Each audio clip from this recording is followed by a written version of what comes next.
Hi friends, welcome to Raja's kitchen. ఈరోజు మనం Andhra special ఆవకాయ ఎలా చేయాలో అమ్మమ్మ చూపిస్తుంటే నేను మాటలు అందిస్తూ తెలుసుకుందాం. ఫ్రెండ్స్, అమ్మను మర్చిపోలేము, ఆవకాయను మర్చిపోలేము.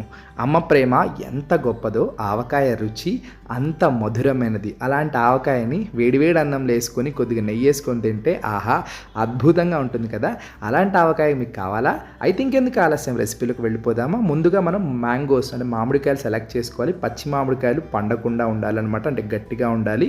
అలాంటి వాటిని మీకు గులాబీలు దొరకవచ్చు, చిన్న రసాలు కావచ్చు, జలాలు కావచ్చు, మీ ప్రాంతంలో మీకు దొరికిన మామిడికాయలతో పెట్టుకోవచ్చు. మేము విజయవాడ ప్రాంతం పద్ధతిలో చేస్తున్నాం కాబట్టి ఇక్కడ మేము చిన్న రసాలు తీసుకున్నాం. ఎందుకంటే అమ్మమ్మ విజయవాడ ప్రాంతంలో చిన్న రసాలతో పెట్టేవాళ్ళు.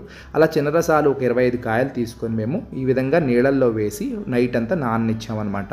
ఈ విధంగా నానిన తర్వాత ఇలా ఉంటాయన్నమాట. వాటిని శుభ్రంగా కడిగేసి తొడిములు తీసేసి, అంటే పైన ఎడ్జెస్ కట్ చేసేసి ఒక క్లాత్తో తుడిచి నీడలో ఆరనివ్వాలి. అవి బాగా ఆరిపోయిన తర్వాత ఇదిగోండి ఇలా ముక్కలు కొట్టించుకోవాలి. ఇలా ముక్కలు కొట్టించుకునేప్పుడు ప్రతి ముక్క కూడా టెంకే ఉండేట్లు చూసుకోండి ఫ్రెండ్స్. ఒకవేళ టెంకే లేకపోతే ముక్క త్వరగా మెత్తపడిపోయి ఎక్కువ కాలం నిల్వ ఉండదన్నమాట.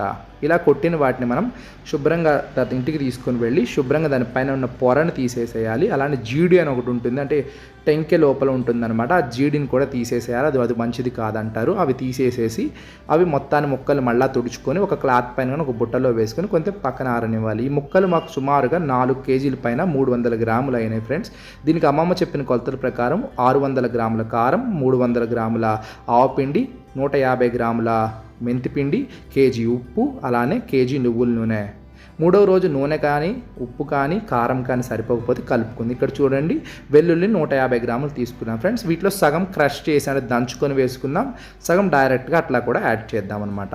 ఇప్పుడు మనం పచ్చడి ఎలా కలుపుకోవాలో చూద్దాం. ముందుగా బేషన్లోకి నూనె యాడ్ చేసుకొని దాంట్లోకి ముక్కల్ని వేసుకోవాలన్నమాట. మామిడికాయ ముక్కల్ని ఇలా నూనెలో కనుక మనము డిప్ చేసి వేసుకున్నట్లయితే, అంటే నూనెతో దాటికి నూనె అద్ది చేసుకున్నట్లయితే ఏమవుతుందంటే ముక్క ఎక్కువ కాలం గట్టిగా ఉంటుంది, త్వరగా మెత్తబడకుండా నిలవ ఎక్కువ ఉండడానికి ఉపయోగపడుతుంది. ఇలా ముక్కల్ని మేము సగం ముక్కల్ని తీసుకున్నాం ఫ్రెండ్స్. ఎందుకంటే మా దగ్గర ఉన్న బేషన్ చిన్నది కాబట్టి ఒకేసారి ఎక్కువ క్వాంటిటీ వేస్తే కలపడం కష్టమవుతుందని 2 సార్లుగా 2 కేజీలు లెక్కన మేము తీసుకొని కలుపుకుంటున్నాం అనమాట. ఇదిగోండి నూనె వేశారు కదా అమ్మమ్మ, ముక్కలన్నిటికి కూడా నూనె బాగా పట్టిస్తున్నారనమాట. చేత్తో విధంగా రబ్ చేస్తూ ముక్కలన్నిటికి కూడా నూనె పట్టేంత వరకు ఒక 2 నుంచి 3 నిమిషాలు కలిపిన తర్వాత దాంట్లో మనం 1 టీ స్పూన్ పసుపు యాడ్ చేసుకోవాలి. పసుపు చాలా మంచిది. కొంతమంది వేస్తారు, కొంతమంది వేయరు ఫ్రెండ్స్. అమ్మమ్మ పద్ధతిలో అమ్మమ్మ వేస్తారట కాబట్టి పసుపు కూడా వేసి ముక్కలకి పట్టించిన తర్వాత ఇప్పుడు మనం దాంట్లోకి ఆవపొడి వేస్తున్నాం అనమాట. ఆవపొడి మేము చెప్పాం కదా, సగం ముక్కలు పక్కన పెట్టాం కాబట్టి సగం ఆవపొడి వేసాం అనమాట. కొంతమంది ఎక్కువ క్వాంటిటీలో ఆవపొడి ఎక్కువ వేసుకుంటారు. మేమైతే అమ్మమ్మ పద్ధతి అయితే ఇంట్లోనే వేస్తారనమాట. సో మీకు కొంచెం ఆవపొడి ఎక్కువ కావాలంటే కొంచెం ఎక్కువ కూడా వేసుకోవచ్చు. మేమైతే 300 గ్రాములు తీసుకున్నాం 4 కేజీలకి. ఆ తర్వాత కొద్దిగా వెల్లుల్లిని డైరెక్ట్గా వేసాం. తర్వాత ఉప్పుని అమ్మమ్మ కేజీ తీసుకున్నాం కానీ అమ్మమ్మ గిద్దల లెక్కన కొలతారు కాబట్టి ఇదిగోండి మా ఇంట్లో ఉన్న గిద్ద గ్లాస్ అనేది ఉంటుంది, దాంతో వేస్తున్నారు. 2 గిద్దలు ఉప్పు వేశారు. మీరు అయితే కేజీల లెక్కన కాబట్టి నేను క్వాంటిటీస్ వైజ్ క్లియర్గా డిస్క్రిప్షన్లో ఇస్తాను, మీరు అది ఫాలో అయితే బెటర్గా ఉంటుంది, కన్ఫ్యూజన్ ఉండదు. ఇక్కడ మేము గిద్దలతో చూపిస్తున్నాము, మళ్ళీ కేజీలు ఇట్లా కన్ఫ్యూజన్ ఏమి ఉండదు అనమాట. క్లియర్గా మీకు అర్థమయ్యేట్లు నేను డిస్క్రిప్షన్లో ఇస్తాను. ఉప్పు, ఆవపిండి, మెంతిపిండి, తర్వాత వెల్లుల్లి ఇవన్నీ కూడా వేసి ఇప్పుడు ఇది కూడా మెంతిపిండి ఇప్పుడు వేస్తున్నాము. దీన్ని సగం వేసాం, దీన్ని కూడా సగం వేసి మొత్తం కలుపుకోవాలి. ఫ్రెండ్స్ గుర్తుంచుకోండి, ఉప్పు ఎక్కువ క్వాంటిటీలో ఉంది కదా, ఉప్పు కేజీ తీసుకుంటే 600 గ్రాములు కారం, ఆ తర్వాత 300 గ్రాములు ఆవపిండి, 150 గ్రాములు మెంతిపిండి తీసుకున్నాం. అంటే క్వాంటిటీస్ చూసారు తగ్గుతూ వస్తుంది అనమాట. మరీ ఎక్కువ, ఎందుకంటే కారం ఎందుకు మేము తక్కువ వేసామండి, మేము తీసుకుని స్పైసీ కారం అండి.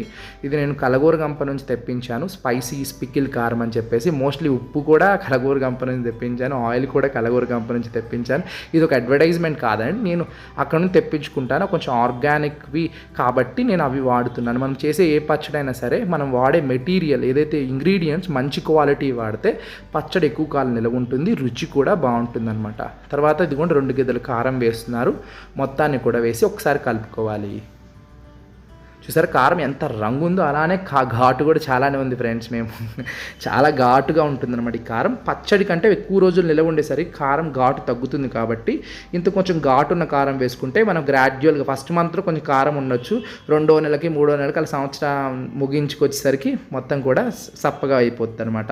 కాబట్టి మేము ఇలా కారం కూడా వేసి కలిపేసుకున్నాం. చూసారా డ్రైగా ఉన్నట్టుంది కదా, అయినా కానీ నూనె ఎక్కువ పోయకూడదండి. ఇలా పోసారంటే 3వ రోజు ఊట వస్తుంది కాబట్టి నూనె పైన తేలుతుంది, సరిగ్గా ముక్కలు అనే ఊరవు అనమాట సరిగ్గా, కాబట్టి నూనె పోయకూడదంట.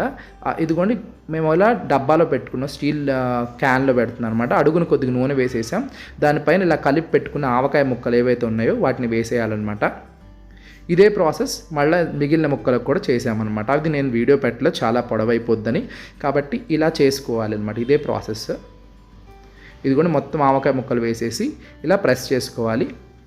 వాటిని ఇలా ప్రెస్ చేయాలి ఫ్రెండ్స్, అలా వదిలేయకుండా గట్టిగా ప్రెస్ చేసినట్లయితే వాటిలో ఊట అనేది వస్తుంది, ప్రెజర్ పడి దాంట్లో ఉన్న నీళ్ళు అనేది రిలీజ్ అవుతుంది. నీళ్ళు అంటే ఆ మామిడికాయ ముక్కల్లో వాటర్ కంటెంట్ ఉంటుంది, అది రిలీజ్ అవుతుంది 3వ రోజుకి. అప్పుడు మనం నూనె కానీ ఉప్పు కానీ కారం కానీ ఇంకేమైనా సరిపోకపోతే అడ్జస్ట్ చేసుకోవచ్చు అనమాట. ఒకేసారి ఎక్కువ మాత్రం పోయకండి. తర్వాత మిగిలిన నూనె మొత్తం పైన పోసేసి ఇలా ఒత్తేసి మూత పెట్టి 3వ రోజు వరకు మనం పక్కన పెట్టేసేయాలన్నమాట. 3వ రోజు మనం ఉప్పు అవన్నీ కూడా చెక్ చేద్దాం. ఫ్రెండ్స్ మేము ఒకేసారి కేజీ ఉప్పు వేయలేదు, సుమారు 700 నుంచి 800 గ్రాములు ఉప్పు వేసాం, ఒక 200 గ్రాములు పక్కన పెట్టాం. ఏం చేసామంటే 3వ రోజు ఉప్పు చెక్ చేసి అప్పుడు కలుపుకున్నాం. చూసారా నూనె కూడా ఇంకా పడుతుంది. మేము కేజీ నువ్వుల నూనె వాడామన్నమాట. ఆ తర్వాత నువ్వుల నూనె 3వ రోజు ఏం చేసామంటే ఉప్పు సరిపోవద్దు, ఉప్పు అడ్జస్ట్ చేసాం. నూనె కూడా సరిపడలేదని ఒక 1/2 కేజీ శనగ నూనె పోసాం ఫ్రెండ్స్. పప్పు నూనె శనగ నూనె అనేది బాగుంటుంది, నువ్వుల నూనె కూడా పోసుకోవచ్చు. అంటే 1.5 కేజీ మొత్తం నూనె పట్టిందనమాట 3 రోజులు కలిపి. అంటే 3వ రోజు చెక్ చేసినప్పుడు సరిపడలేదని చెప్పి అలా నూనె ఉప్పు కారం అన్నీ కలిపిన తర్వాత ఇలా అన్నంలో వేసుకుని చూస్తే ఉప్పు కారం అన్ని సరిపడినాయాలో తెలుస్తుంది. చూడండి అమ్మమ్మని చేతిలో పెట్టి ముద్దని నోట్లో తినిపిస్తుంది, అదే కదా అమ్మమ్మ ప్రేమ. ఇదిగోండి ఈ 3 రోజులు అయిన తర్వాత పచ్చడి ఈ విధంగా రెడీ అయింది కదా, దీన్ని మనం ఒక జాడీలో పెట్టుకొని మంచి గుడ్డ చుట్టేసి తడి తగలిన చోట పెట్టి ఎప్పుడు మంచి పొడి గరిటె పెట్టి వాడుకుంటే సంవత్సరం కాలం నిలవ ఉంటుంది. వీడియో కనుక మీకు నచ్చినట్లయితే లైక్ చేయండి, మీ ఫ్రెండ్స్ షేర్ చేయండి, నా ఛానల్ సబ్స్క్రైబ్ చేయడం మర్చిపోకండి. Thank you.